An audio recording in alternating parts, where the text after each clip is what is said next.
and welcome to Epiphytic Cacti. Today let's take a look at a Schlumbergera hybrid. This one I picked up from Witten's greenhouses. I think it was 2 years ago. And it looks like for some reason I purchased more than one. And I sometimes do that because it's not really so I have a backup. I think I just like it so much that I want more than one.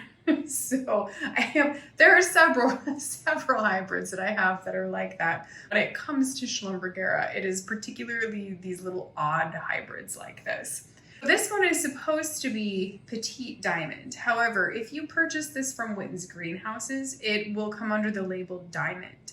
That does happen a lot, that the name is maybe just a little tiny bit different, or some parts of, a part of the name will be dropped off, particularly when hybrids from other countries end up coming into the United States. And this one came out of Mitsuhashi Nursery in Japan. I have seen a lot of the other hybrids where I would say there is a possibility that they were this kind of Hatiora thing, which would be the old name for Rhipsalidopsis or Easter cactus, Hatiora. And then it would be crossed with Schlumbergera, and then you would end up with Hatiora. Some of the other ones look like their flowers are a little bit messed up or whatever, and there's like some resemblance there. This one here, though, is exceptionally interesting because it is like a true intermediate, even in the growth and the clades. It's very interesting. And while this hybrid is generally white, you can see that there's a real beauty in what's going on with these flowers right now. This particular hybrid is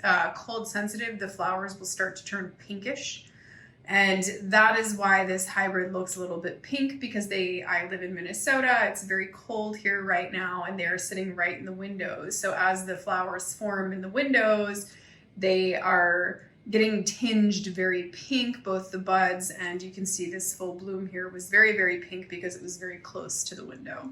So that is a little bit of interest here, and something that is definitely worth noting, because if you purchase this hybrid and then the flowers are just white, you might be a little bit surprised. But again, it is the cold temperature that is causing the tints of pink running through these flowers right now. I have had this bloom last season. It was pure white. I really want to point out some interesting things. Again, this kind of bizarre form of this flower, you can see these little spikes, all these little oddities that are going on here. If we try to go down in there and we try to find the stigma, it's going to be kind of buried and hidden sometimes, but that's only sometimes. Sometimes you do find it. Generally, I have noticed that if you look very, very closely at these, you do notice that there doesn't seem to be any pollen. So there is the real possibility that these guys are male sterile. So there's a possibility that the only way that these really could be hybridized is that there would have to be crossed with a male of something that is actually producing pollen. And it's possible that there is some pollen there every once in a while, but I mean, I've never seen it, and I've gone way into these and looked in, macro lens and everything, and I cannot find any pollen in pretty much any of them. So, and what I mean is pretty much any of them that have these kind of little mutant flowers like this. You can see it's got those beautiful little tubed appearance in their petals here. But the thing that I really want to point out on this, there's actually two things. One of the things is the clades, because these clades are highly atypical for a Truncata hybrid. And the reason why is because you can see that the teeth are really not super apparent on these. They're not really deep. They don't have the same shape as a normal Truncata hybrid would have.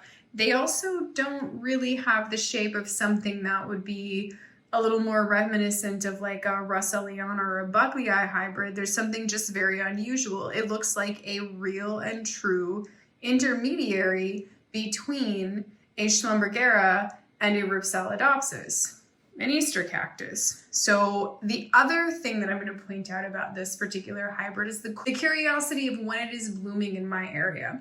I have several Schlumbergera throwing out a bud here, they're throwing out a bud there. This isn't really throwing out a bloom here or there, though. This is actually a full bloom cycle. So you can see that it is really fully in bloom, and what that indicates to me is that right now is its natural blooming period. So this one bloomed even later than the Buckley hybrids, which is really interesting because a lot of times, like with the Buckley hybrids, what happened there is that you had a cross between Truncata and a cross between Russellana, and it split the difference and bloomed in December instead of earlier in November or later into January, February. And I also want to point out the ovary on these flowers. It looks like an exact perfect, like 50-50 genetic mixture between the ovary of a Truncata hybrid and the ovary of a Rhipsalidopsis hybrid. That is just super crazy to me. So this one is just kind of special. It's completely different from any of the other ones that I have, where you do see the mutant sort of flowers. You do see very unusual kind of enigma-ish clades. Very interesting hybrid. One that I think is well worth picking up here. It's a very curious little crazy hybrid. You can see that I've got different blooms in different stages here. So here you can see that there's these very tiny ones just coming out. Here you can see some that are a little bit more mature and then even more mature. They're absolutely beautiful. You can see how they are a little bit messy and crazy as they're starting to unfurl and open. Really beautiful. And then here's a flower that is just opening. Just gorgeous. And then here is one that is fully open. I also find this one to be an exceptionally easy grower. So if you grow any of the other kind of weird little ones, you know, the ones that are like enigma-ish, they're difficult to grow. They are hard to grow because they're more temperamental with the watering. This one, I don't really find that to be true. This one is an easier grower. It doesn't give me a lot of problems. It's not dropping clades. It doesn't have any real serious issues that I have discovered yet. I hope that you've enjoyed the rather curious hybrid Petite Diamond as much as I have. Thank you for watching, and happy cacti growing.